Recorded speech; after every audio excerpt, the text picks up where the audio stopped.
Não, eu tentei, mas não tinha o que fazer. Aí eu nem tentei, tava gostoso também. Mil perdões, gente. Bom, vamos lá então, Vini. Manda pra tu Na aí. verdade, a gente desistiu. A gente tentou, você não... Aí a gente começou a prestar atenção e boa, né? Tava tudo bem. Muito bom, Paulo. Parabéns, felicitações. Não sei o quê. Coloca pra gravar, coloca pra gravar. Pois é, que tinha gente entrando, tinha não sei o quê, o celular tocando. Desculpa, gente. Vamos seguir, Vinícius. Vai lá. Na verdade, eu acho que alguém que faz alguma pergunta, eu acho que pode ser interessante. Fique à vontade. Você vai falar do projeto também, não vai? De repente pode fazer. Eu vou. Yo quisiera preguntar, el monto del financiamiento, Pablo, en todo el periodo, ¿cuánto dinero aproximado en dólares, porque para hacer la conversión? Claro. Bueno, vamos a poner ahí, por los circuitos escolares sale como 100 mil reales, 20 mil dólares, solo el circuito escolar. ¿Puede repetir el monto? 20 mil dólares. Okay, solo el circuito.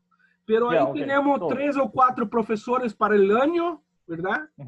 Y como más 50 mil reales, sale 10 mil dólares para competiciones externas, para los mejores jugadores. Son, creo que el todo 50 mil dólares año. Para los profesores, los maestros, para los jugadores y para todas las competiciones, todo. Ok, Pablo, ¿y ese financiamiento viene solamente de una vía o cuáles son las principales vías de ese financiamiento, de esos 50 mil dólares anuales? Principalmente de la prefeitura, municipalidad. Pero hasta 2017 nosotros casi era una mayor modalidad que hacía competiciones.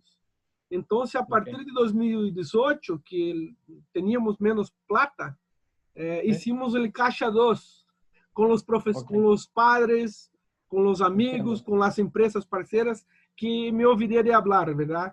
Porque ahí tiene un pai de un niño que tenía una empresa de ónibus. Entonces, cuando la prefeitura no tenía el transporte, el ónibus, esta empresa no cedía o hacía precio de custo, ¿verdad? Y enfim, o envolvimento dos padres se tornou muito importante, porque quando miravam alguma necessidade de melhora, havia muito comprometimento e uma cobrança a sobrinhos, a los maestros. Hasta me recordo uma história de quando Vinícius dava aula no centro. Eu não lembro o nome da escola lá, Vinícius, do Vitor lá. E ele mudou de escola, porque ele teve que cambiar sua escola, verdade? E então, se acabou a atividade de ajedrez aí. E a comunidade, os padres, os professores, todos, como a direção, como se encarregou a atividade. Se isto faz muito bem para as crianças, né? Precisamos que retorne Vinícius, E aí se começou a dar mais credibilidade para as formações, porque as professoras tiveram que se formar, porque o Vinícius falou, eu não volto, agora eu não volto. Então as professoras tiveram que se formar lá e ele acabou desenvolvendo um ótimo trabalho na outra escola também. Okay, y la última pregunta, me tomo el atrevimiento. En pandemia, en cuarentena, ¿han seguido con actividad online o han parado? Sí, yo creo que lo mismo que pasó en todo el mundo ahí, ¿verdad? Actividades online. Ahora empezamos octubre. Ahora, 15 de octubre, se empezó con máscara, con todos los cuidados, con todos los protocolos. Pero para 20%. Nosotros hicimos una encuesta con los padres, a quien le gustaría que retornasse, una parte sí se quería, ¿verdad? Entonces, una parte ya está, pero híbrido ahora. No vamos parar con online más, vamos continuar y va a tener presencial también. E uma curiosidade do online é que nós acharíamos que a gente ia ter mais participantes. E a gente teve menos participantes. Eu não sei se isso aconteceu com vocês também. A gente tentou fazer mais atividades, tentou, né? Falou, não, agora com online vai potencializar, vai ter muito mais. né? Claro. Então a gente teve menos participantes, a gente começou a se questionar, pô, será que a gente está fazendo direito, bem feito, o que está errado, né? Puede E ser aí, la lógico, tem conectividad. vários fatores, tem crianças que não têm acesso à internet Eso es. e por aí vai, né? Sí. Bien, muchas gracias. Graças a vós. Manda bala, Vinícius, acho que é contigo aí, mano. Então, boa noite a todos. Eu me chamo Vinícius, atualmente sou mestrando em Educação pela Universidade Federal do Paraná.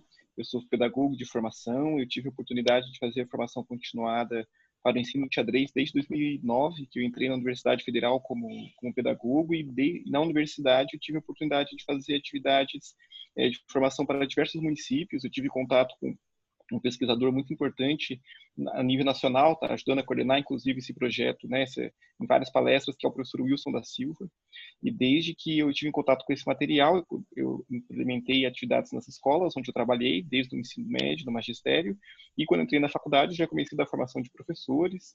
Quando eu ingressei na prefeitura, eu tive a oportunidade de participar de 2 formações, que já foram elaboradas e propostas pela prefeitura e que foram mediadas pelo professor Paulo Virgílio, que conseguiu também uma verba, um recurso da prefeitura para a contratação de um palestrante que é uma referência também aqui no Paraná, que é o professor Alexandre Zampier, pela sua didática, pela sua pedagogia também. O Alexandre foi um discípulo, né, a gente chama de discípulo, mas um aprendiz do professor Wilson da Silva. Ele é até citado em um dos livros lá, que fez parte da pesquisa do professor Wilson.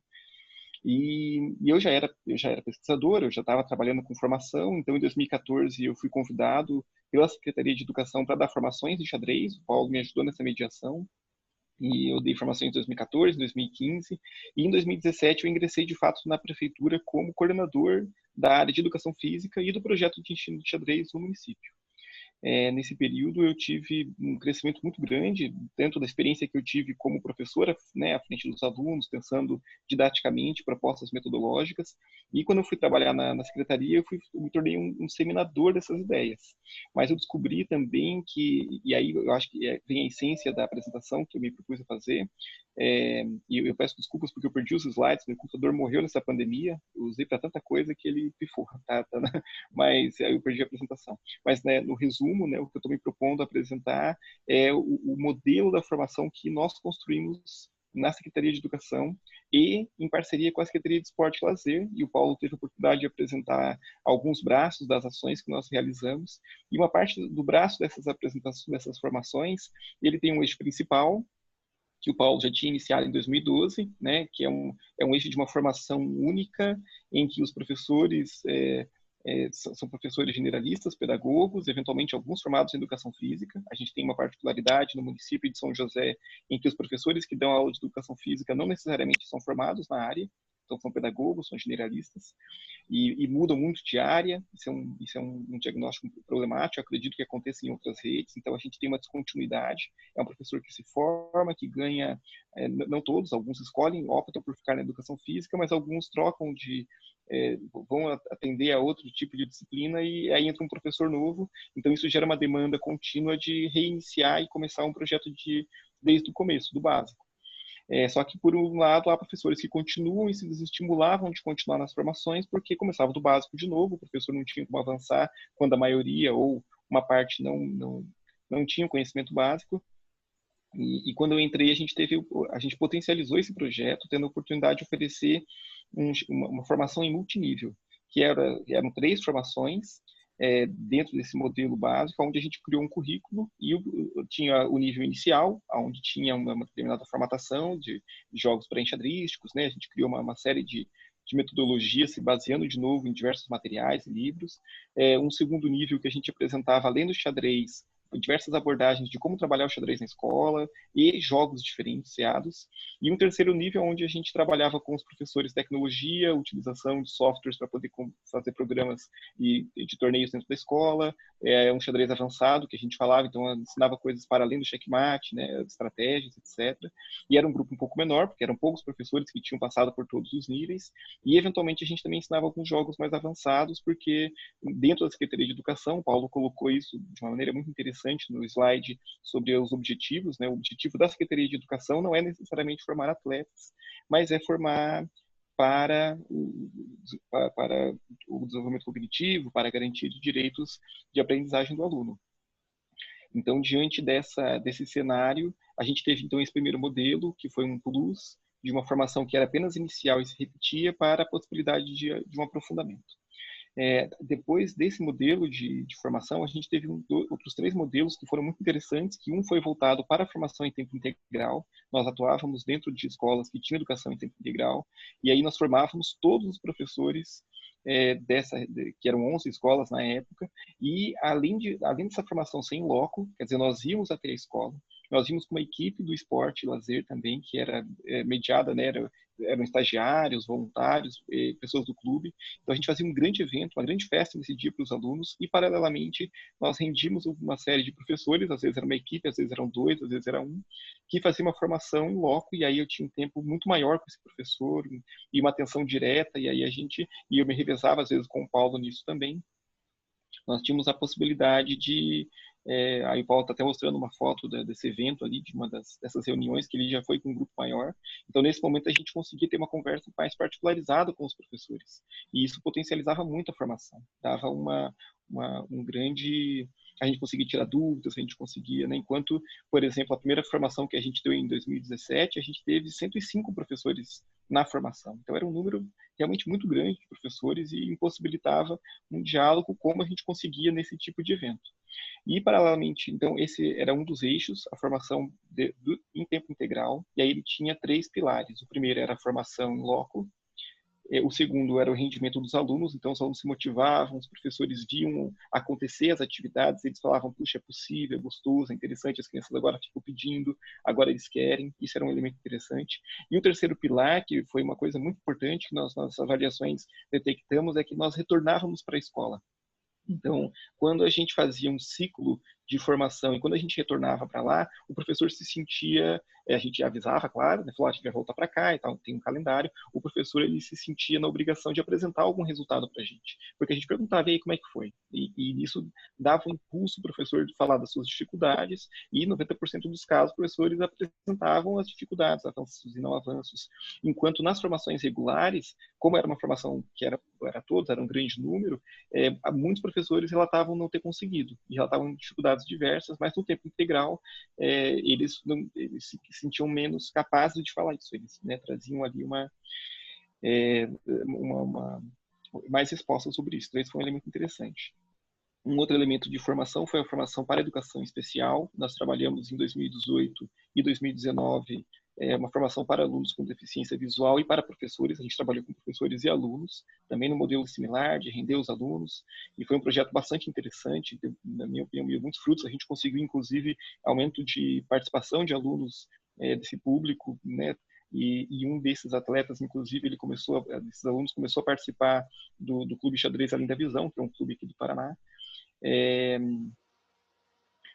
E o terceiro eixo, me perdi, calma aí, a gente teve um evento muito importante de científico no município. A gente conseguiu fazer alguns movimentos pedagógicos em que os professores apresentavam as suas atividades cientificamente. Então, a gente teve compartilhando experiências que acontecia dentro do clube de xadrez, dentro do circuito de xadrez. Então, os professores apresentavam, colocavam fotos, colocavam o que eles construíram, e aí tiveram diversas atividades muito interessantes nesse sentido.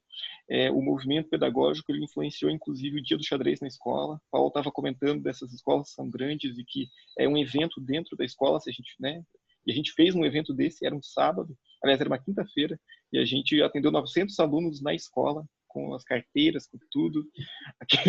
Aquilo foi adoecedor, foi realmente um ano incrível. A gente contou com muitos voluntários, isso tornava barato o evento, mas era um evento muito exaustivo. Inclusive, dentro das avaliações, o fato de nós termos que depender em alguma medida de voluntários para que os projetos acontecessem, isso diminuía o nosso potencial, nossas pernas. Isso desgastou, em alguma medida, a equipe, e a gente, como avaliação, a gente, por exemplo, diminuiu o número de pessoas a participarem do circuito, devido ao custo que isso tinha, a gente diminuiu a quantidade de eventos. Mas é isso, das 60 escolas que nós temos no município, 53 começaram a implantar o projeto de xadrez desde 2017. Então, isso foi, né, quase 100% das escolas implementaram esse projeto em algum nível, e aí os professores relatam diferentes formas de apresentar, e 100% das escolas em tempo integral têm projeto de xadrez hoje na escola. Em 2020, eu me desentendi com o secretário de Educação, inclusive porque ele não queria apoiar o xadrez, e isso fez eu voltar para a escola e continuei enquanto estava a pandemia lá fazendo o projeto possível, e vamos ver como é que será 2021. Né, a gente tem, como o Paulo falou, essa segurança da paixão que a gente tem pelo jogo, da paixão que a gente tem pelo projeto, a gente entende o impacto e o significado que isso tem para os alunos e para os professores, que trazem relatos também maravilhosos, muitos deles começaram a apresentar em eventos, né? No ano passado teve a professora Ariadne, que veio apresentar em evento, era uma professora de escola. Tivemos professores que apresentaram na PUC, junto comigo, um evento do EVINCE, referente aos alunos com deficiência visual do xadrez. E a gente teve professores do PAS, né, do Programa Ampliando Saberes, do Tempo Integral, que apresentaram seus projetos em seminários internacionais em Pinhais, que é um município próximo de São José. Então é isso, eu quero agradecer a oportunidade, eu quero parabenizar de novo o Paulo, parabenizar toda a equipe, né, que está realizando o segundo encontro internacional de xadrez. Isso é realmente muito importante, isso fomenta, os relatos que a gente tem ouvido nos motiva, a gente sai daqui, né, muito potencializado para fazer isso continuar, com outras ideias, né, tendo outros contatos. Então eu quero agradecer de novo, parabenizar a todos vocês, e as palestras estão incríveis, estou ansioso para ver aquelas que a gente não consegue ver ao mesmo tempo. Né? Tem vários seminários que eu quero ouvir, e o pessoal fica elogiando no grupo, eu falo, meu, como é que eu não estava lá, né? Mas é isso, eu fico aberto a debates, eu vou colocar aqui no chat meu contato, caso alguém queira mais informações, etc.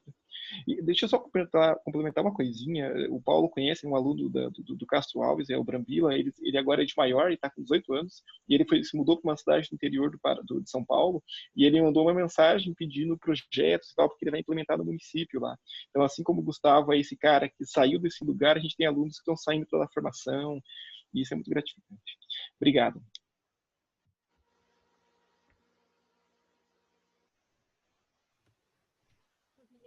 Vamos lá, pessoal, podem perguntar. Esse material que vocês trabalharam, vocês têm alguma coisa já publicada?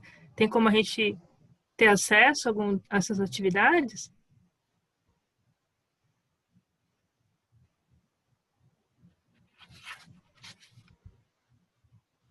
Eu estava escrevendo ali.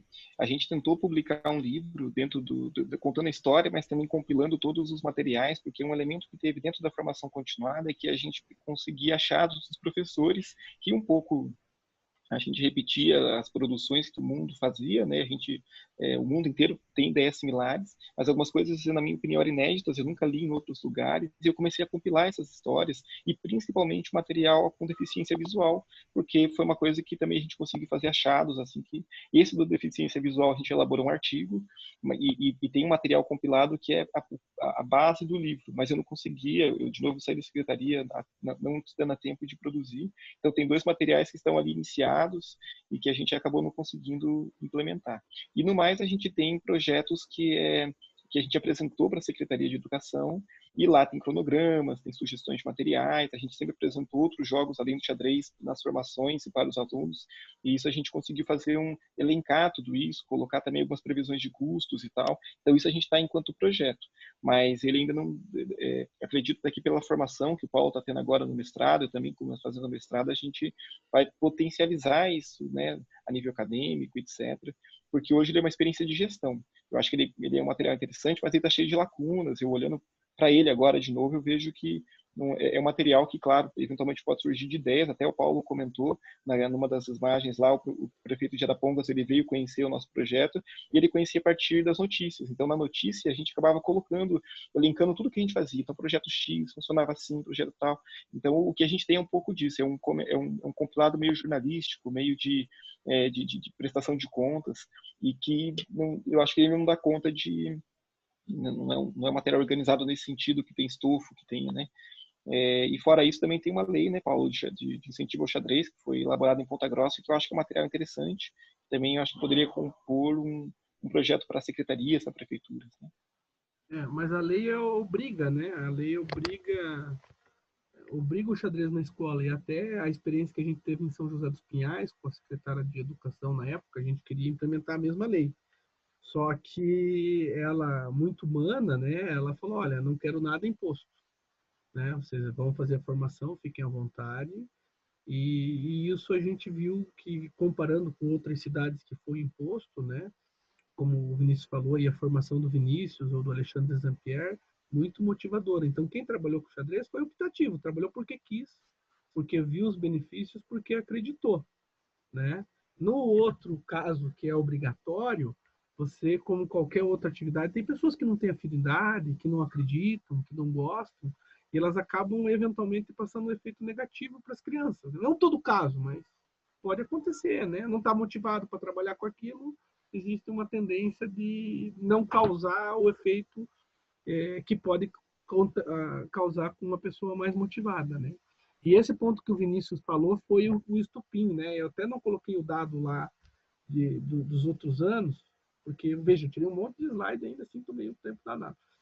Mas quando o Vinícius entrou na Secretaria de Educação e fez essa formação com o retorno para a escola, mudou. Mudou porque era aquilo que o Vinícius, a gente capacitava 100, mas a gente não obrigava a fazer nada, né? Nem no outro caso era obrigado. Mas eles sabiam que a gente ia voltar daqui 2 ou 3 meses. O que o professor pensa? Meu Deus, eu tenho que construir alguma coisa, né? E teve, acho que era 4 encontros, acabou ficando 3, né, Vinícius? E isso deu um boom no circuito escolar. Ele passou de 500, 600 crianças para 1.000. E se a gente deixasse, se inscrevia 3.000. A gente teve que ir limitando 50, 30, 20 por escola. E aí os professores loucos com a gente, né? Teve professor que falou, então não vou levar ninguém. Mas, Paulo, o evento também do xadrez na escola, que a gente fazia nos sábados e nos dias de semana, que eram 2 eventos. Era o xadrez itinerante, que era no sábado, e durante a semana era o xadrez na escola. Eles também foram muito importantes. A gente teve pelo menos umas 6 escolas que foram para o circuito por causa desse evento. Realmente o impacto de eventos e paralelo com formação continuada, para mim é o combustível para impulsionar o xadrez.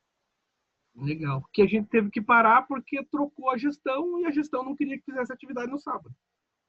Outro ator importante, como tem muita gente para a gente convencer e nada pode fragilizar né? Então todo mundo pensar igual é difícil, né? Mas a gente tem que manter essa luta aí, porque senão... Mais alguém quer perguntar? Então podemos seguir para a próxima.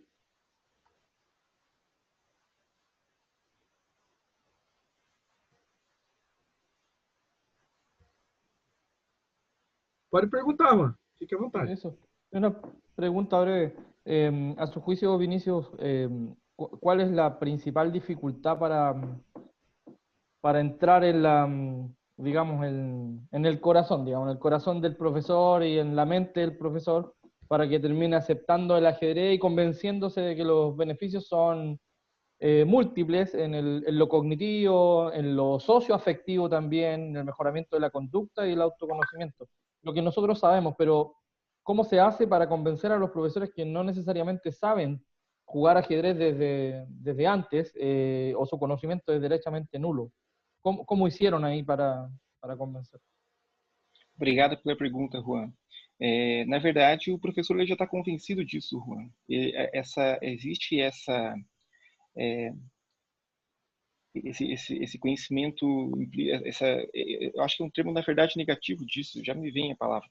Essa ideia, como é que se diz, meu Deus? Fugiu. Essa ideia de que...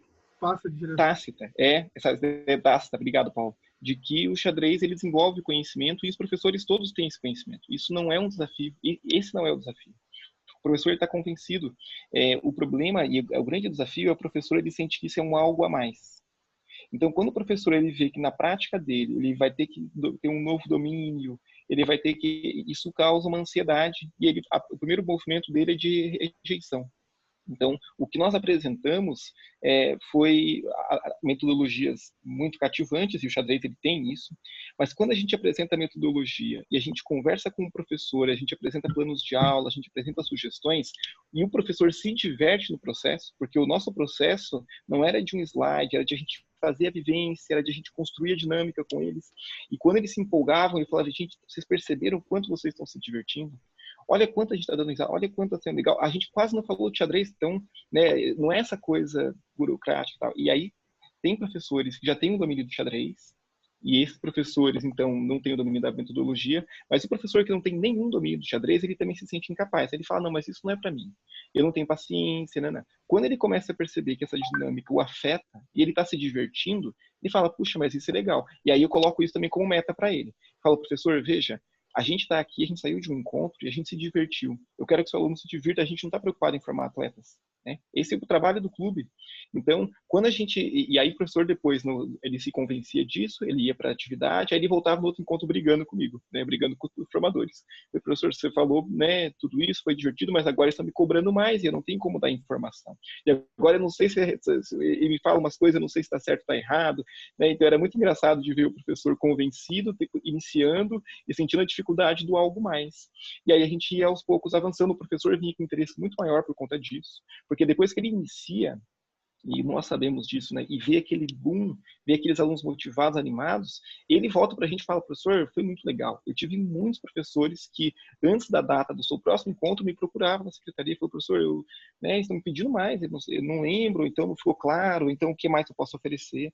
Então, a nossa experiência foi gerar uma empatia com o professor, conversar com ele sobre o impacto pedagógico nele, na experiência que a gente vivenciava. Então, a nossa dinâmica era muito dinâmica mesmo. E aí, ele não precisava ficar falando dos benefícios desse momento. A gente retomava isso. A equipe avançada do xadrez, eu falava sobre uma coisa que o Léo Pasqualini apresentou de um jeito muito interessante, as habilidades, não é metacognitivas, as funções executivas. Eu chegava nesse nível com um grupo, assim. E isso era sensacional, né? Mas o grande grupo ali, eles são interessados em conseguir resolver o seu problema de indisciplina na sala. E quando eu conseguia apresentar esses elementos, eu dava literalmente planos de aula. Eu falava, olha, esse é um caminho, vamos testar? Aí depois os professores traziam coisas melhores, eu incrementava, eu enaltecia o professor, trazia essas dinâmicas. Então, eu não sentia essa dificuldade. Claro que a gente nunca atingiu a todos, né? Nunca atingimos a todos, mas eu acho que a grande maioria dos professores, de novo, 53 escolas das 60 implantaram o projeto em alguma medida. Então eu sinto que isso foi um grande avanço. E com os professores que a gente não atingiu, eu sinto uma debilidade do nosso projeto de ter uma avaliação insípida ainda. Eu gostaria de poder ouvir mais, sabe? Esses professores. E muitos professores, aí, isso, concluindo, eles relatam a dificuldade de efetuar o projeto, de efetivar, porque a escola não tem espaço, não tem material. Então, a gente tentou sanar isso também com os projetos, o Paulo tentava emprestar materiais, a gente fez algumas coisas. Em todos os eventos que a gente fazia, evento para os professores, a gente dava livro, de xadrez, né, do Wilson e tal. Mas esse é um limite que só com o passar do tempo que a gente imagina com investimentos, né, pequenos, que a gente ainda tem na modalidade, que a gente vai conseguir avançar. Não sei se eu respondi, mas obrigado pela pergunta. Totalmente entendí, totalmente. Felicitaciones porque, bueno, acá en Chile, un breve comentario, el escenario no es para nada igual, cuesta mucho más. El ajedrez quizás no es tan popular como en Brasil o como en otros países, y eso hace que el conocimiento sobre el ajedrez sea menor, y por lo tanto cuesta mucho más hacer la vinculación. Una periodista, esto es una anécdota, a un candidato presidencial hace unos años atrás, lo puso en una posición bien incómoda porque le dijo por qué ajedrez y no sé, el dominó o los dados, igualándolo con otros juegos de menor estructura. Entonces, esa es digamos, la realidad que tenemos nosotros acá. Así que felicitaciones, muy clara la exposición y un gran proyecto, así que un aplauso. Desde acá de Chile, saludos. Obrigado. Ô, Vinícius, saudade de você. Volta para a Secretaria de Educação, se te convidaram? Eu volto. Estou animado para continuar. Eu tô com um monte de ideias. Vamos mexer sozinho. Eu não sei quem que é o próximo. Deixa eu olhar lá. Acho que é a Lilian ou o Jailson. Raul está aí conosco. Raul, tudo bem? Mas você não tem apresentação hoje, Raul. Aqui tem? Buenas noches. Eu acho que é o Jailson agora. Mil disculpas por la demora, en verdad que estaba justo en unas clases y recién nos hemos desocupado con los niños, ¿no? Lo que he podido escuchar de la exposición del profesor Vinicius, en verdad muy interesante, en verdad muchas gracias, y también gracias también por sus palabras, profesor Joan Manuel. Gracias, Raúl, saludos allá, Perú. Manda bala então, Jailson, tá contigo aí. Jailson que é do Pará, não é isso, Jailson? É isso Campeão aí, tá me ouvindo, paraense, eu bacana? fiquei sabendo. Campeão paraense, me falou o Márcio e o Cachê. Eu falei, rapaz, ele tem tudo pronto lá para vocês conseguirem dinheiro. É só vocês pegarem a apresentação dele lá e levar para o governador, para o prefeito, que vão conseguir dinheiro. Tem que se unir a eles lá, rapaz. Vocês estão me ouvindo aí, bacana? Alto e claro. Fique à vontade. Pois é, rapaz, é isso daí que tem que... Eu estou estudando para isso agora, né? Estou participando desse evento, estou vendo os trabalhos, as publicações e estou muito empolgado e feliz em saber que é possível, né? E o tanto de coisa que vocês aí conseguiram, que vocês mostraram, acaba criando esperanças para a gente, né? Porque é difícil, é difícil demais. Então, assim, mais uma vez, boa noite. Eu sou o Jailson Xavier. Eu jogo xadrez há algum tempo, sou paraense, fica no norte, o estado fica no norte do Brasil, e eu moro no interior. Eu moro numa cidade chamada São Francisco do Pará, que fica a 20 quilômetros de Castanhal, que fica a uns 65 quilômetros da capital, que é Belém. E aí, lá no meu trabalho, eu sou auxiliar administrativo, então eu ficava ajudando na secretaria por ali. E no tempo livre, eu levava o meu tabuleiro para ficar treinando uma posição, então para ficar testando alguma abertura de brincadeira. E aí sempre vinha uma criança ou outra e perguntava o que era aquilo e não conhecia. E aí, naturalmente, eu começava a mostrar os movimentos. E era uma coisa que me dava muita alegria, de ver alguém conseguindo movimentar as peças depois de uma explicação básica, né? E aí eu comecei com essa ideia de que eu vou trazer mais um tabuleiro. Então eu pedi emprestado de um amigo meu, levei e fiquei com 2 tabuleiros agora na hora do recreio.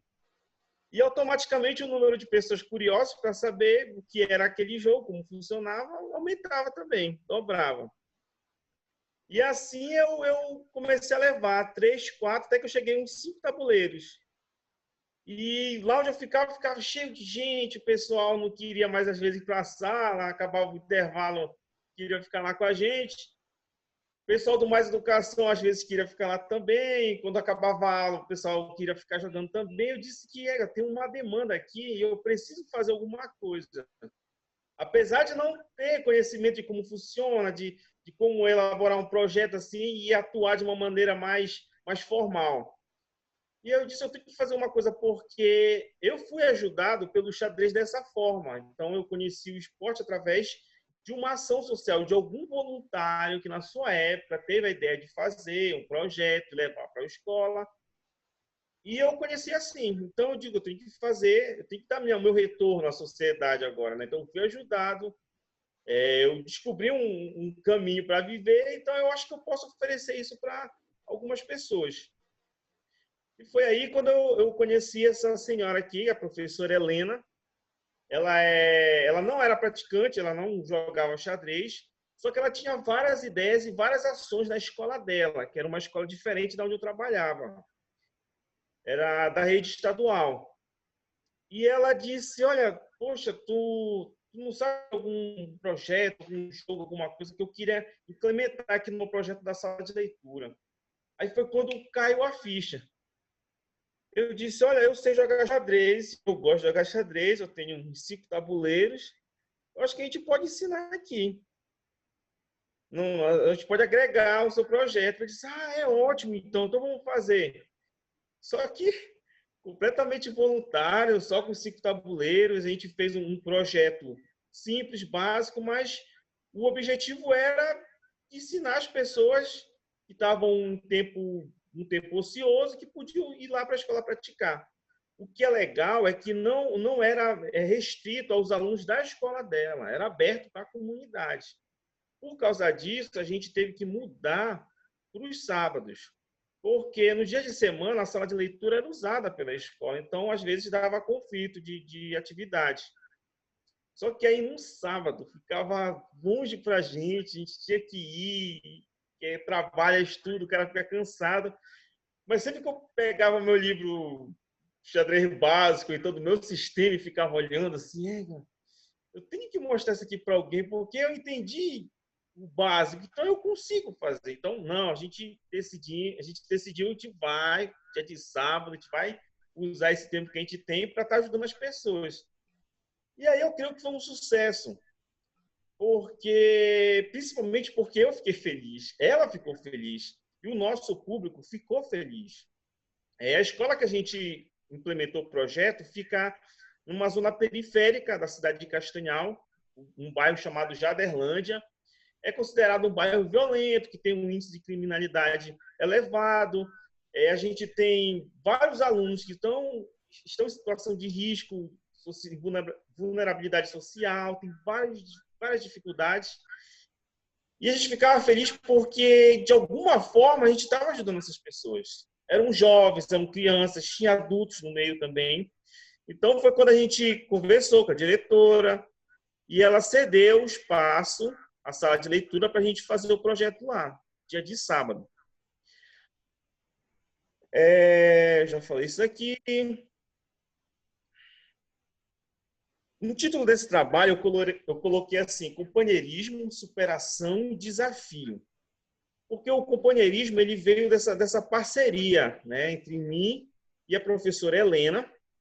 A gente teve a coragem de fazer, porque, como vocês bem sabem, sempre vai ter aquelas pessoas que vão dar para trás, que não acreditam, que acham que é perca de tempo, que esse tipo de ação não leva a nada. Então, a gente foi companheiro nessa hora porque a gente teve que se ajudar. Era só eu contando com ela. Eu não tinha mais ninguém. Era só a vontade de fazer mini dela. Então, a gente conseguiu, através dessa companhia, desse companheirismo, tocar o projeto, levantar, tirar do nosso bolso, comprar material e dedicar tempo, que a gente às vezes nem tinha, mas a gente conseguiu. A superação é justamente por causa dos nossos alunos, né? Dos nossos amigos que iam lá com a gente e sempre tinha uma história. A gente atendia dia de sábado de manhã, das 8 às 11. Eu considero um tempo curto, né, para o xadrez. A gente queria mais, só que era o tempo que a gente tinha. Então, todo sábado tinha uma história diferente. Todo sábado era alguém que não tomou café, alguém que não tinha tomado banho, alguém que tinha saído de casa, alguém que o pai e a mãe brigou, e o xadrez acabava sendo uma válvula de escape, digamos assim, para essas determinadas situações que surgiam. Então, essa superação é por isso, porque algumas crianças chegavam lá desacreditadas, não sei jogar isso, eu nunca vou aprender porque é difícil. E depois, quando elas conseguiam interagir, brincar e ficavam felizes, eu quero voltar, é todo sábado, é todo dia, não, é todo sábado, pode vir, tem que pagar alguma coisa, não tem que pagar nada, só tem que vir. E aí a gente viu uma alegria, a gente via, existia uma sensação de esperança de que aquela atividade poderia pelo menos me divertir naquele momento, né?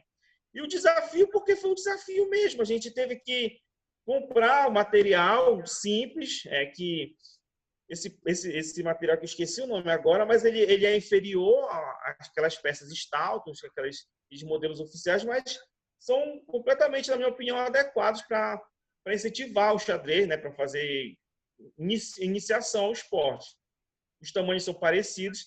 A gente não tinha relógio, a gente improvisava às vezes com os relógios do Lichess, aquele Chess Clock, e às vezes a gente ficava sem relógio. Nossos torneios foram feitos sem relógios. E às vezes a gente não tinha tabuleiro, a gente comprava só as peças e fazia o tabuleiro ali naquele material que eu esqueci o nome, que parece um tecido, pintava de taguache e fazia, e se divertia.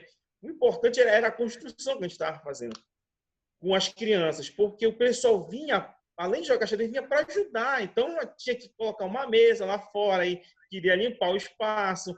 Às vezes estava bagunçada a sala e todo mundo cooperava. Era uma alegria grande arrumar os tabuleiros na mesa e começar a jogar. Tinha tudo isso. Então, por isso que é o desafio. Deixa eu ver aqui. Tá. A gente pensou em fazer um xadrez com um fim competitivo, né? A gente tentava ensinar o xadrez de uma forma para incentivar a criança a fazer competição. Eu não estou conseguindo voltar aqui. Meu computador está lento. a gente queria incentivar o xadrez para colocar as crianças no caminho de competição, de torneios. Então, a gente se guiou nas regras, em algumas regras da FIDE, que a gente podia explicar. Apesar de não ter o relógio, mas os nossos alunos conheciam o relógio, conheciam como funcionava. A gente não tinha planilhas de anotação, mas a gente criava, a gente fazia as aulas com esses mecanismos, com tudo que era usado no xadrez oficial. E agora parou aqui porque... Deixa eu ver, tá voltando ou tá indo? Tá voltando. Tá indo, né? Eu queria voltar. Para a gente virtuar esse projeto, a gente contou com algumas parcerias que são parcerias de amigos, simplesmente outros entusiastas que gostavam do xadrez, como esse jovem aqui, que foi campeão paraense de 2015, o Emerson Veiga. A gente contou aqui com a palestra do nosso amigo que é enxadrista e psicólogo, para vir dar uma motivada os nossos alunos. Um ex-campeão paraense de xadrez, que agora é o atual presidente da federação. E com o professor Jairo, que está aqui, só que não está voltando os slides, não sei porquê. Que ele é de Garapiaçu, que é uma outra cidade que fica um pouco próximo aqui de Castanhal. E ele veio dar sua parcela de contribuição também. A gente fazia assim, se reunia, eu e a professora Helena, e decidíamos do que a gente ia trabalhar. Então, a gente usou como referência para as aulas de xadrez o livro do D'Agostinho, Xadrez Básico, e um pouco do meu sistema, do volume 1, que eram os livros que eu tinha na época. Para a gente começar com aquelas noções básicas dos movimentos, primeiro, claro, os mates elementares, os temas posicionais, os finais de rei e peão, as situações de empate que são básicas. E foi uma iniciação assim, em algumas aberturas principais também, só os primeiros lances. Aí a gente teve alguns resultados que a gente considera muito importante, né? Como os Jogos Estudantis de Castanhal, que é a cidade, a gente ganhou uns 4 anos seguidos, os nossos alunos, né? Então, foi uma coisa que a gente considera importante. A gente participou de um evento numa outra cidade chamada Nanideu, que fica próximo a Belém. E, assim, nesse dia foi muito difícil, porque, como o Paulo estava mostrando agora, o professor quer levar todos os alunos, a gente não quer deixar ninguém. Só que a gente, infelizmente, não conseguiu recurso, a gente teve que fazer das tripas coração para levar 5 para participar desse evento, que era um torneio rápido na ABB, organizado pela Federação de Xadrez do Pará. E assim, foi difícil escolher, a gente não tinha como, a gente tentou fazer o torneio, ver o campeão, e dissemos que o primeiro e o segundo ia, mas acabou que foram algumas crianças que os pais ajudaram a gente, né? A gente conseguiu uma ajuda do presidente da federação na época, e o resto foi do nosso bolso. Mas assim, é muito gratificante porque a gente acaba criando uma situação que vai ficar para sempre marcada na vida daquela infância, né?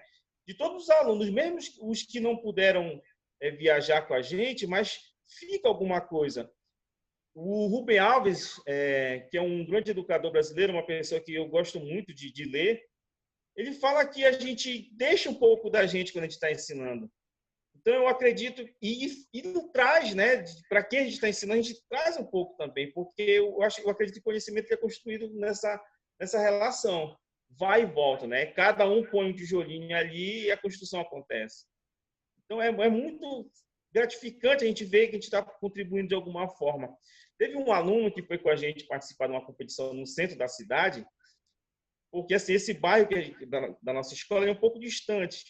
Então, a gente pegou o ônibus, pagou as passagens dos alunos, e ele falou uma coisa que até hoje partiu meu coração, assim, porque parece tão banal, tão besta. Alguns podem achar que é até bobagem, mas para mim foi marcante. Ele disse que foi a primeira vez que ele passou na roleta do ônibus.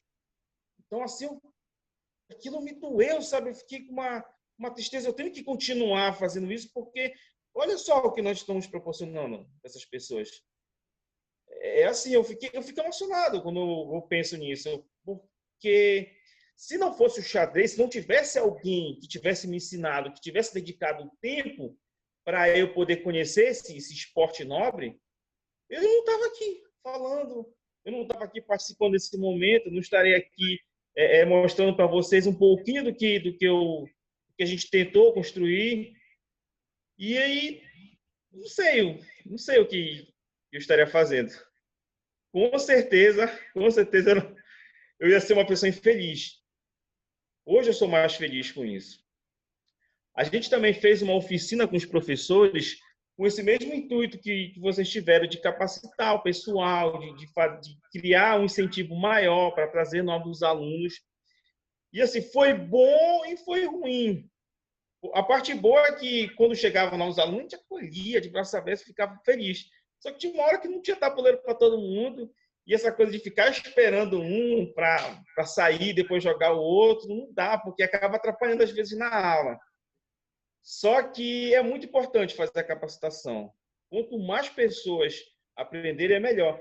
E a gente tenta desmistificar essa coisa de que quem já passou de certa idade não aprende mais, ou então que xadrez é coisa para criança, e que não vou conseguir aprender porque é muito difícil. Não tem isso. Isso não existe. E está aí o evento, a gente teve várias palestras ontem. Eu fiquei muito contente com aquela palestra do professor Holanda lá, falando como o xadrez é um esporte, sim. A gente tem que produzir e trazer isso para mostrar para a galera que é esporte, sim.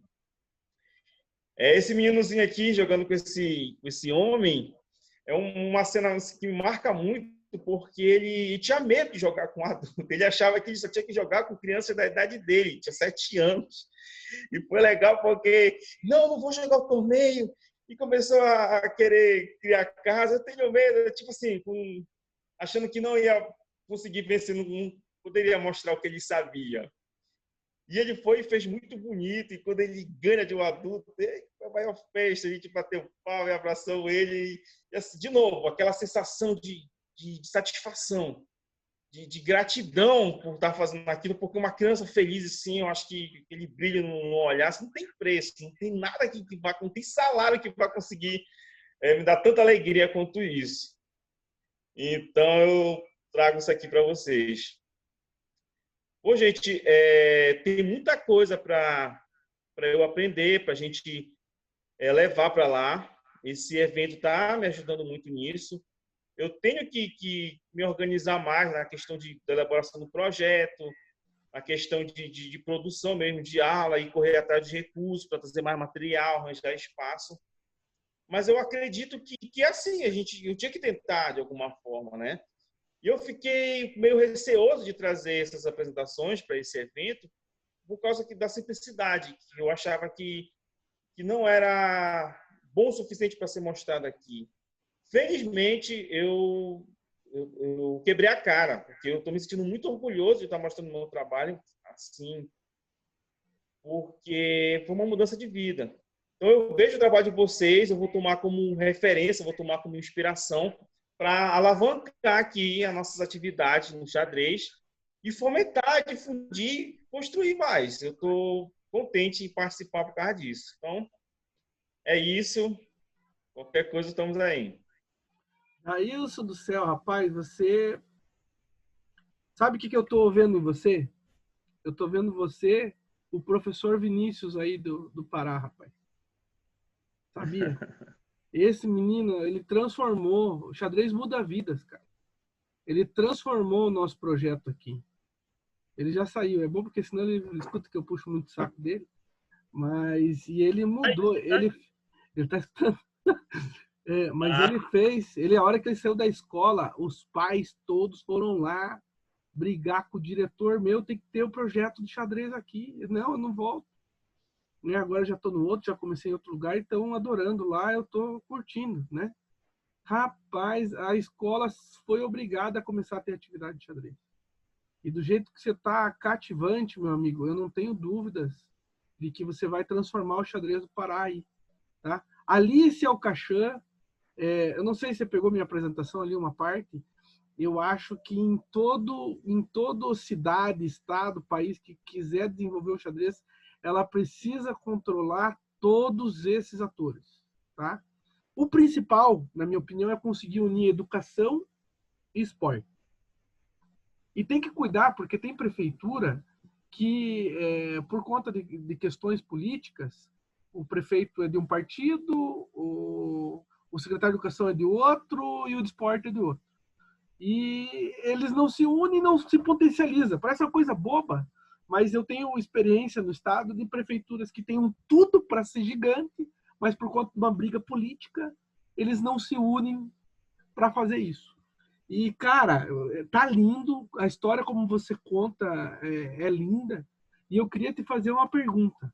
Aonde que você vê, um ponto assim, vamos colocar 2 pontos, aonde que você vê seus alunos, né, daqui 5 anos, por exemplo, 10 anos, com as atividades que você está proporcionando para eles?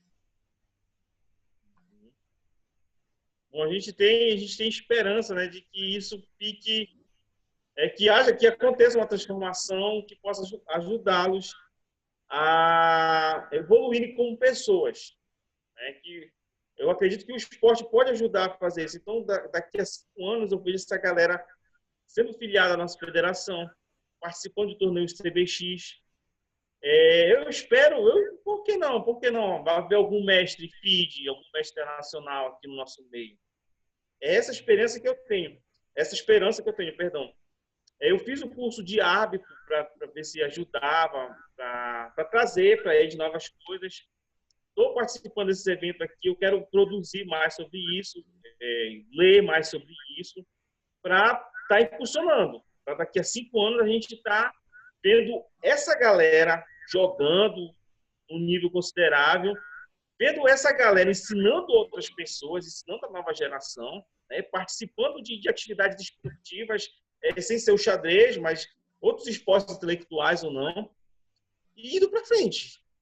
No sentido de estar evoluindo como pessoa, tanto no social, quanto no cognitivo, quanto no espiritual, por que não? Porque acho que sem o esporte, sem a educação, isso não acontece. Isso não acontece. É porque assim, aqui não dá tempo para falar, mas, como eu falei, todo sábado tinha uma história diferente, cara. Então, por exemplo, para vocês aí, das histórias que eu vi, os pais querem, e todo mundo pede, o professor Said vai atrás. Aqui a gente tem que convencer o pai de que isso é uma coisa boa. A gente tem que mostrar, não, o que hoje não sabe, não faz ideia. Tem que trazer um vídeo, um filme, tem que trazer as peças, mostrar. Eu tenho que mostrar como é a aula para convencer e dizer, não, vai ter que ficar na aula. A gente tem fotos, mas eu achei desnecessário colocar aqui. A gente tem muita foto, mas tem pai que fica na aula olhando, tem pai que já acompanhou assim de perto para ver como é, para tentar entender. Ah, tá, é assim. Não, se é assim, tá bom, olha, agora sim, eu deixo meu filho vir e tal. Então, é muito complicado. Mas assim, o que me inspira a continuar é essa professora, com certeza, porque ela nem é uma praticante, mas ela sente que esse caminho, isso pode ajudar. Fora as outras ações que ela faz na escola dela. Então, ela é uma heroína, uma pessoa que eu admiro muito. É uma pessoa assim que deveria estar aqui falando também, porque ela tem muita coisa a contribuir com a educação no Pará e no Brasil, eu creio. Então, eu espero que daqui a 5 anos eles estejam muito longe, muito mais à frente do que eu consegui chegar. Para lutar para isso. Parabéns, Gilson. Eu já vejo em você uma Helena, e eu vejo nos seus alunos vários Jailsons ali. Você está de parabéns, meu amigo. Pessoal, alguém quer falar mais alguma coisa? Eu já me emociono aqui, a gente não... Eu até esqueci que tinha mais uma atividade, depois já fui cobrado aqui, mas tem uma apresentação da Lilian aí. Vamos ficar. Alguém mais quer falar, perguntar?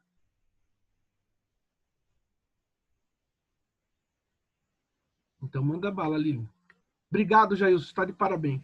Vamos falar mais, meu amigo. Vamos trocar e-mail, WhatsApp aí. Vamos se ajudar, tá? Linda, linda história. Obrigado pela oportunidade.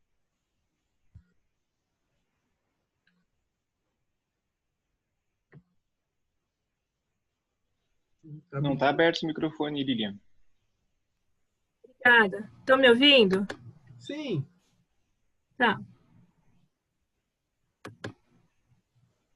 Eu tenho que compartilhar o PowerPoint ou a tela? Como é que é? Share screen, aí você seleciona a tela do PowerPoint. Tá. Vocês estão vendo?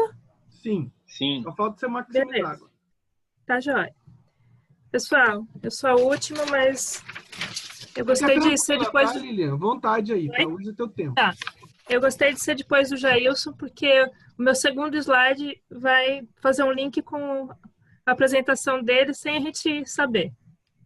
Eu sou Lilian, agora eu moro em São Leopoldo, Rio Grande do Sul, mas eu sou paulista. E eu vou contar um pouquinho para vocês a minha vivência de xadrez em família. Quando eu fiquei sabendo desse encontro, eu perguntei se meu irmão não queria fazer essa apresentação. E ele falou que eu era a pessoa mais indicada, então estou representando a minha família aqui, tá? E eu ponho aquilo que o Jailson falou. Como o xadrez entrou na sua vida? Quais foram as pessoas que lhe influenciaram? Quem lhe ensinou a jogar xadrez?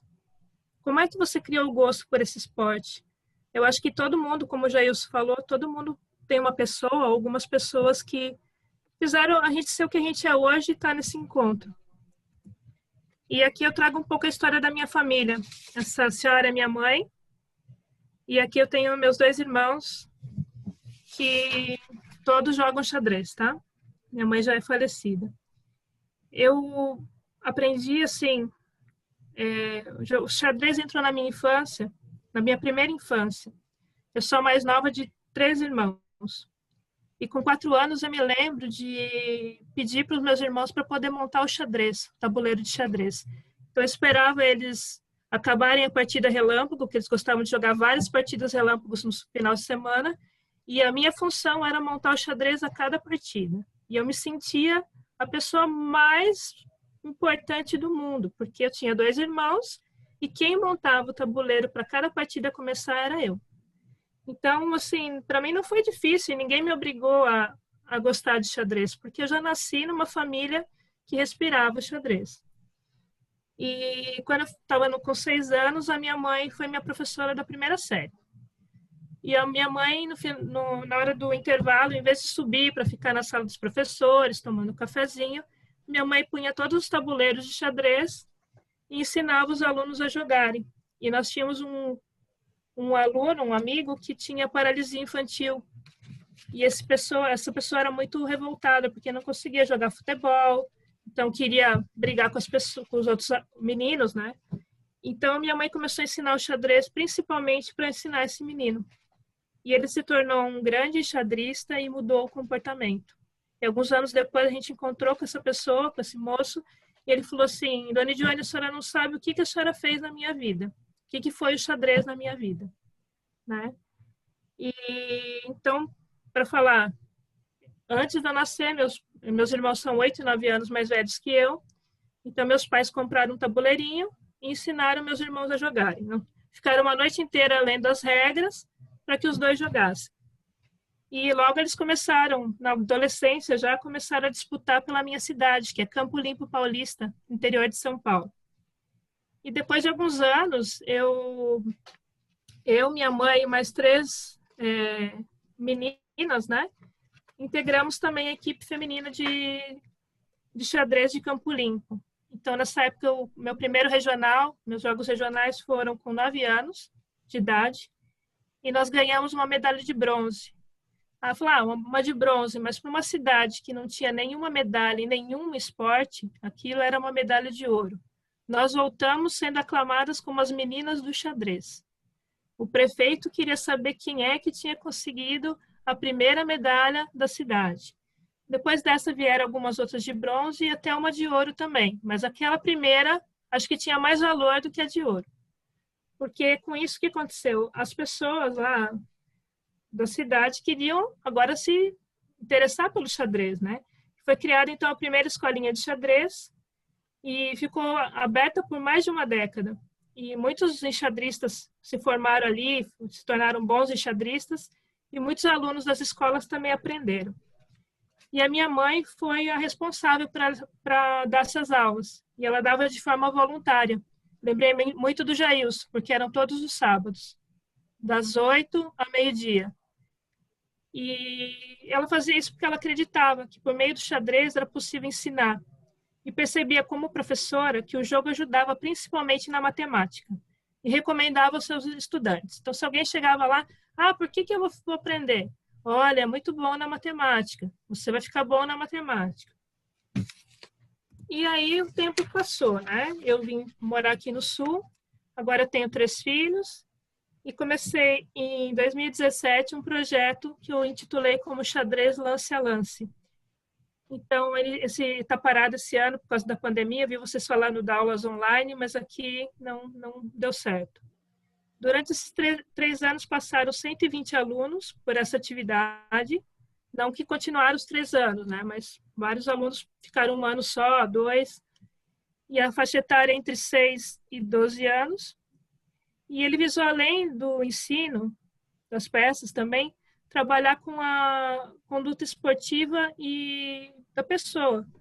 E para isso, o que eu fiz? Eu criei um dado de xadrez. E esse dado tem as 6 faces. Em cada face tem uma frase motivacional. Então, o aluno joga esse dado e ele vai viver naquela aula essa frase e também levar para a semana.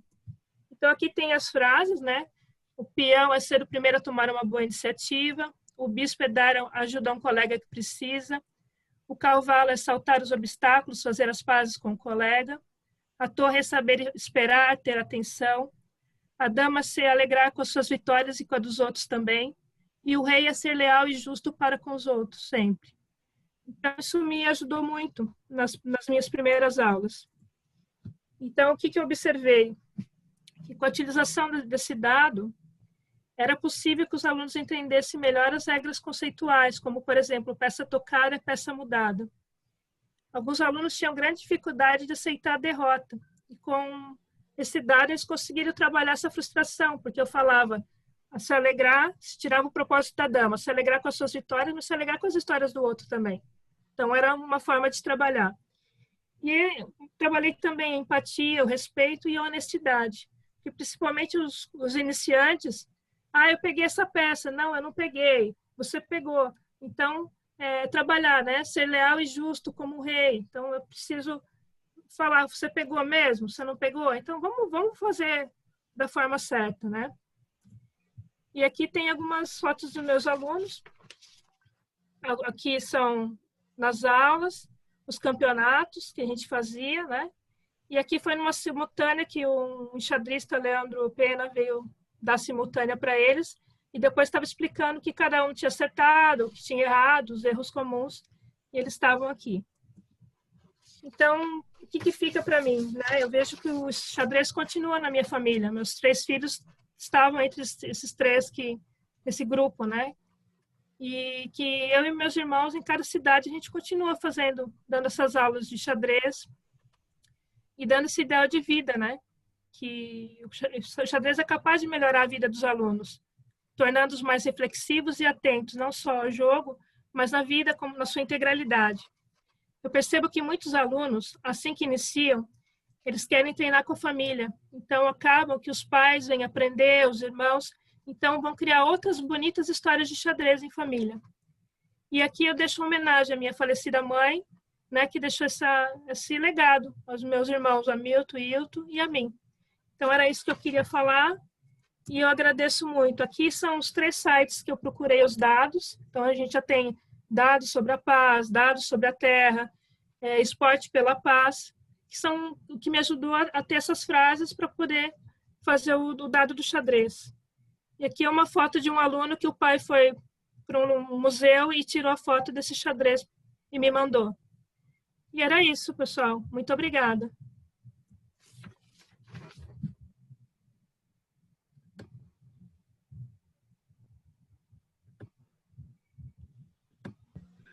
Nossa, quantas histórias emocionantes, né?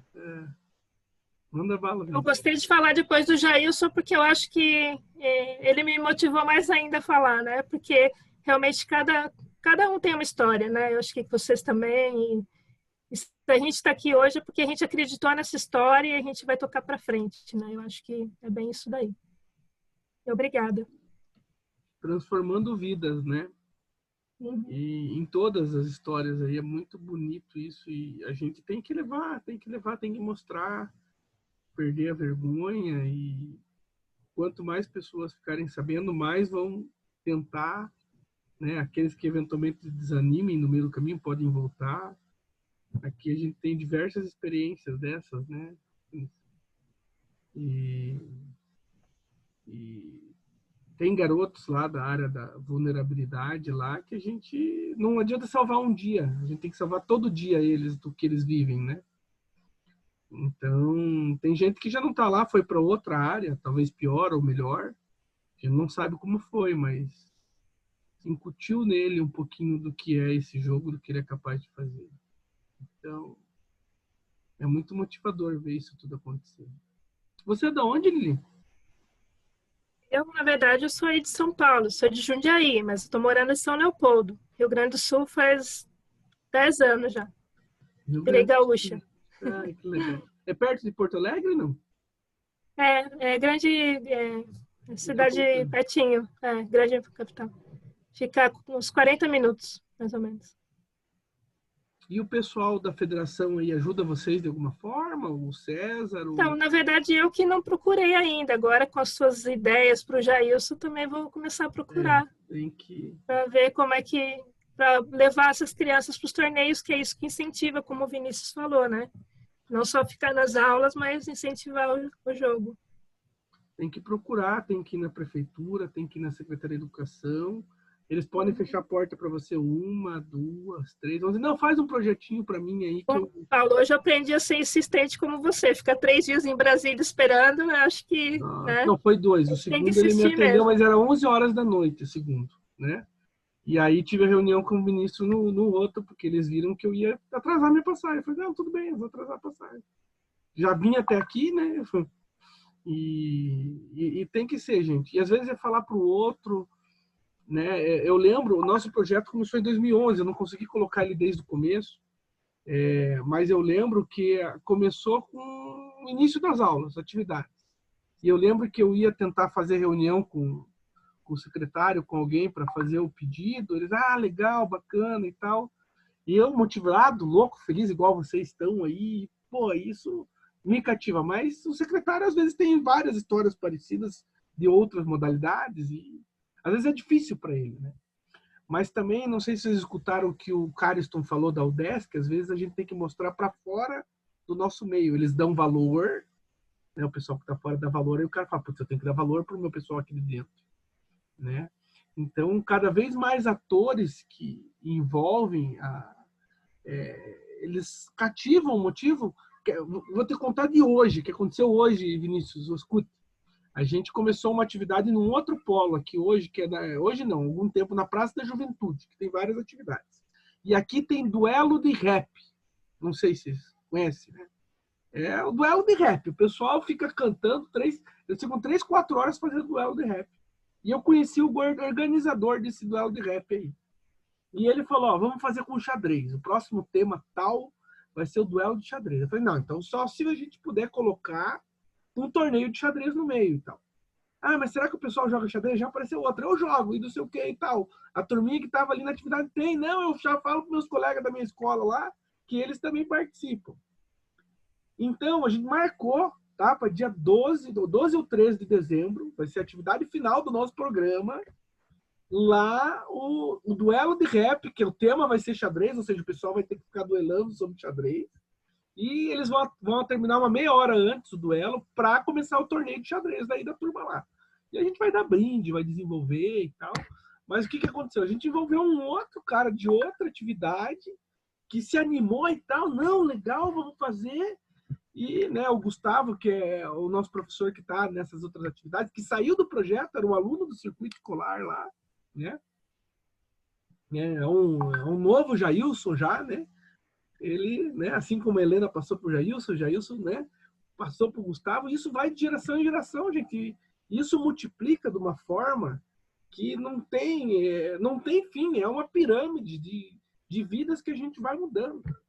Né? E só depende da gente acreditar, persistir, perseverar com todos esses atores. A gente vai ouvir muitos nãos, muitas portas batidas, né? O Vinícius ali, Vinícius, desculpa usar a tua história aí como referência, né? Mas ele saiu de uma escola que estava com um projeto excelente, foi para outra escola, fez um projeto ainda melhor, né? A comunidade lá, porque era uma escola mais central, acho que foi o Jailson que comentou, né? Eu vendo vocês aí que os pais cobram, depende de região em região. Lá no Independência, que era o Castro Alves, onde o Vinícius dava aula, as crianças, se a gente não conseguisse uma forma de dar alimentação, dar tudo para eles, eles não iam. E olhe que mesmo dando tudo, às vezes eles não apareciam, né? Porque o valor deles às vezes é diferente, né? Também tem uma turma que, por exemplo, sempre ganha, né? Sempre ganha tudo dado. Aí às vezes não dá valor, né? Não estou dizendo todos, né? Mas alguns, né? Então, e aí, bom, depois virou coordenador do projeto, né? Tocou o barco, multiplicou o número de alunos aqui. Eu nem sei quantos alunos hoje tem em São José que jogam xadrez, mas isso é espetacular, gente. Então a gente tem que meter a cara, e quanto mais gente a gente puder achar que soma, né? Buscar aqueles interesses. Cada um tem um interesse. Nós todos aqui temos interesse. E alguma coisa a gente está junto. Então a gente tem que tentar se somar para conquistar nossos objetivos. Ontem eu estava numa conversa muito boa com o Raul depois que acabou as atividades. Para a gente proliferar essa questão do xadrez, para ter mais atividades como essa para o outro ano, né? O Juan também participou, para envolver a FIDE, para pedir uma chancela, né? Então, é muito gostoso isso. Eu fico mais motivado, mais feliz em ver que as coisas estão acontecendo em várias partes do país, do mundo aqui, né? Vocês dois são do Peru, Juan e Raul? Não, né?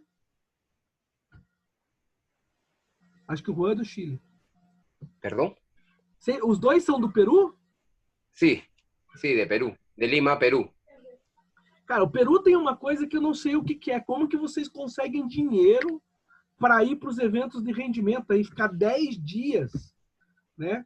Uma das coisas que a gente mais assim, foi perto do ápice do nosso projeto foi levar 40 alunos dessa vila pobre para as cataratas do Iguaçu, né? A gente teve que fazer uma vaquinha lá no final e tal, mas foi muito parecido quando o Jailson falou do garoto que passou a catraca lá e se emocionou, né? Então, a gente está mostrando para ele um mundo diferente lá fora, né?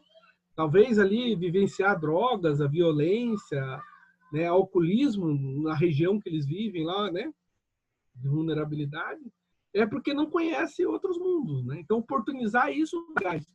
Né? Mas muitos deles precisam ser salvados todos os dias. Um dia só não adianta. E aí eu deixei já perguntar para o Peru como é que você consegue, né?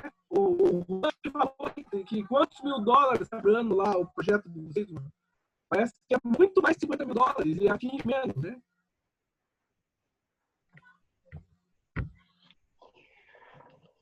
Viu, gente? A gente está falando aqui porque a sala do Wilson lá não fechou ainda, tá? Ele tem uma apresentação a mais, então eu estou estendendo aqui, não tem problema.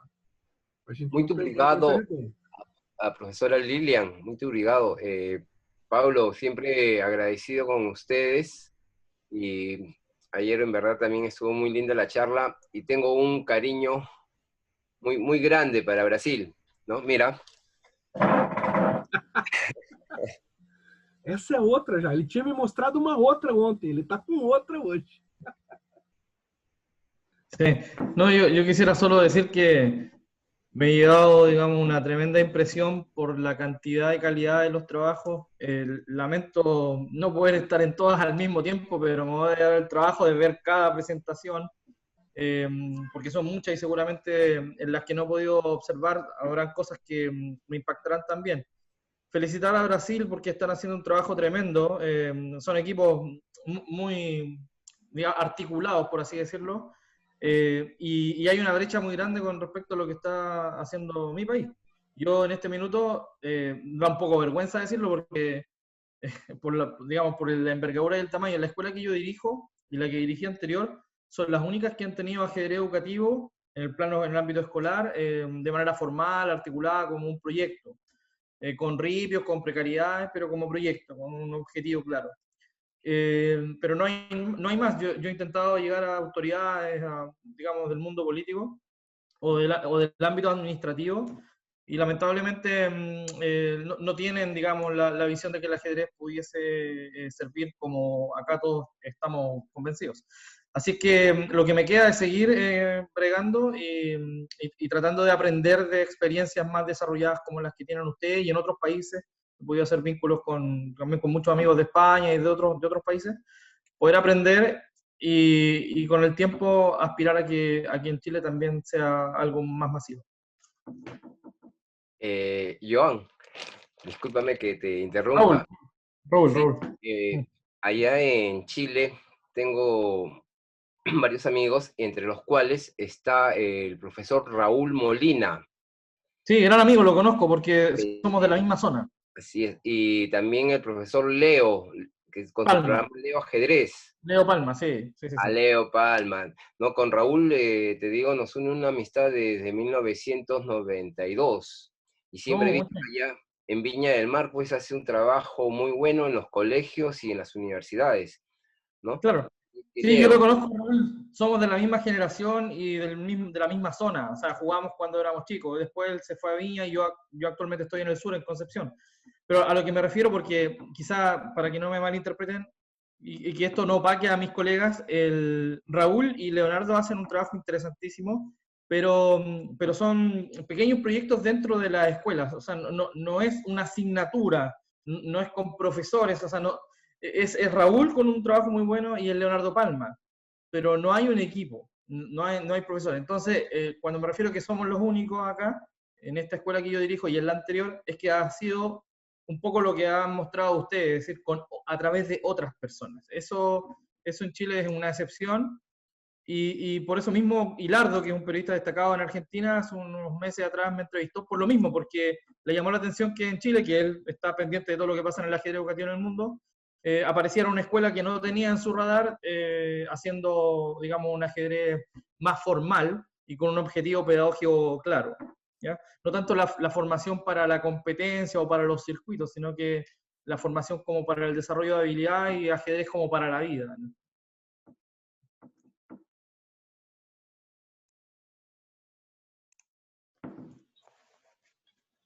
Paulo, eu posso falar uma coisa? Deve, Vinícius.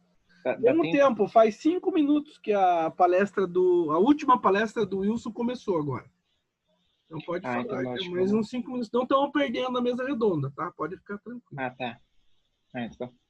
Não, é porque eu acho que essas experiências que eu observo, e de novo é muito bom estar participando de eventos como esse para a gente poder compartilhar, mas eu observo que quando a gente tem essa meta do xadrez do alto rendimento, como o Geilson está, de certa forma, se propondo a fazer, né, no município, esse é necessário, é essencial, ele tem potencial, ele é um braço do xadrez que é apaixonante, que tem essas histórias, que cativa, só que ele nunca atinge a todos.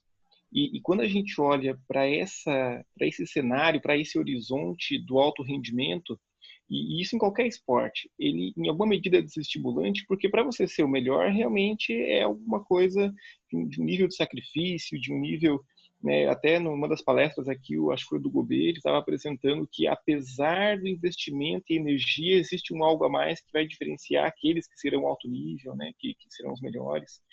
Então, é uma corrida frustrante, em alguma medida, para grande parte da população.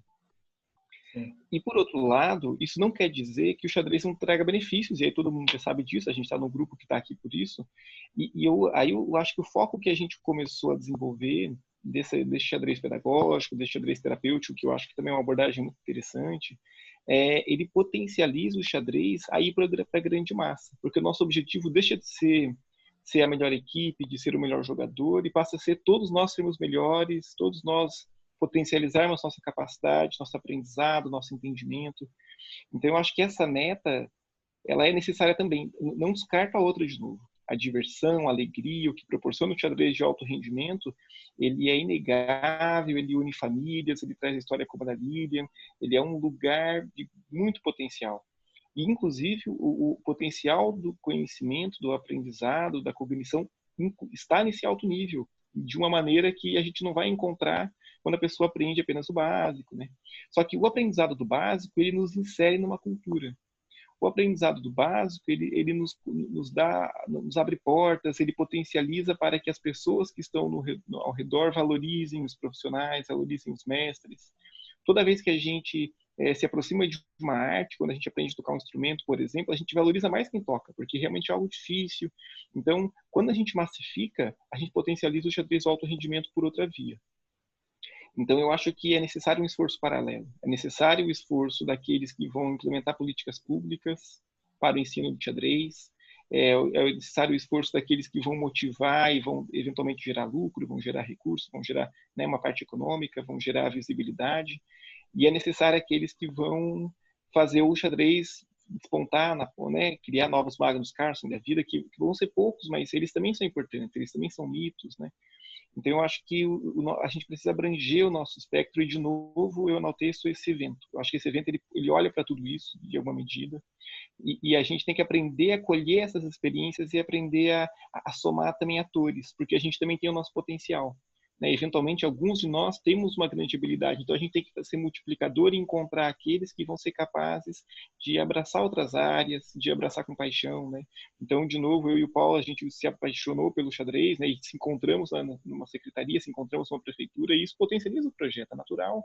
Né? Então, para todos os lados que a gente olha, o alto rendimento busca uma alta performance, o nível do xadrez busca um elemento sempre diferenciado, terapêutico. A gente tentou introduzir o xadrez aqui nos mais diversos níveis, na EJA, na educação infantil, teve projetos, a gente teve projeto na educação especial, no ensino fundamental, e aí ficou tudo que o município dava conta enquanto política, a gente atuou. A gente não atuou no Estado, que aí é um limite que também a gente precisa saber superar isso, porque eu acho que, de novo, a nossa busca nesse sentido, política, é de saber encontrar onde está o gargalo. E aí eu acho que o João falou uma coisa muito interessante, que é a necessidade de multiplicadores. Porque nós passamos, né? A gente está aqui como, né, motivados, etc., mas se a gente não tiver mais pessoas conosco, eu aprendi muito isso com você, Paulo, enquanto a gente não multiplicar, a gente não trouxer atores que vão nos ajudar a construir, a gente vai estar limitando o projeto. Então, a gente tem que saber encontrar esses gargalos, essas raízes e avançar nisso. Mas é isso, né? Quero agradecer de novo, parabenizar todo o grupo. É realmente fantástico estar participando disso. Eu com certeza vou participar do 3º encontro internacional. Esperamos vir com mais coisas, né, Paulo? Com mais multiplicações, falando de mais números. E isso, né? Esperamos também conhecer pessoalmente, né? Que aconteça pessoalmente, que é mais, né? Eu acho que o modelo internacional, né? A gente tem um potencial, claro, né? Sai mais barato, mas acho que pessoalmente também a gente consegue fazer outras conversas, né? Obrigado mais uma vez. Obrigado você, Vinícius. Sempre muito didático e trazendo muito conhecimento. Muito legal, pessoal. Alguém quer falar mais alguma coisa? Nossa, por mim, a gente ficava aqui até meia-noite. Então, é muito gostoso. Mas então tá bom, pessoal. Agradeço mais uma vez a participação de vocês todos. Muito legal, todas as palestras, a gente aprende muito, tá bom? Então daqui a pouco entrem lá, eventualmente vocês podem ficar esperando um pouquinho lá, porque o Wilson está terminando a palestra lá e daí vai começar a mesa redonda. E podem perguntar lá, é a hora da gente provocar bastante lá. Mandem perguntas lá para estender, para mostrar que precisa de um 3º encontro. Tá? Então provoquem bastante na mesa redonda lá. Deixem o Valério, o Wilson doido lá com um monte de perguntas para a gente ver que a gente tem muito para refletir aí, tá bom? Obrigado, gente. Una consulta, la mesa redonda empieza ahora mismo, ¿no? Sim, tá encerrando. O Wilson, que é o mediador, ele deve estar encerrando a palestra dele. Então podemos ir. Pero van a mandar un link aparte para la mesa, ¿no? Sim, já tem este link, já tem aí na divulgação. Você está em grupo de WhatsApp? Ok, lo veo. Mas a gente manda de novo ali no grupo do WhatsApp, tá? Manda de novo, por favor. Tá. Tchau, Paulo. Obrigado, prazer. Tchau. A gravação vai tá disponível depois? Vai. Deixa eu até apagar aqui. Claro, até mais. Até mais. Tchau. Entre amanhã e depois da manhã ela vai estar na internet. La comparto por el chat, si gustan. La comparto por el chat, ¿sí? O link? Eu posso, só um pouquinho, deixa eu achar aqui então. Pode ser. Acá, a ver, para compartirla por el chat, a ver, para la mesa. Sim, eu vou buscar aqui o link aqui, já mando. Aí tá. Ah, muito Aí, bem. mandou. Obrigado, Raul. Obrigado. Excelente, meu amigo. Até mais. Tchau, tchau. Tchau.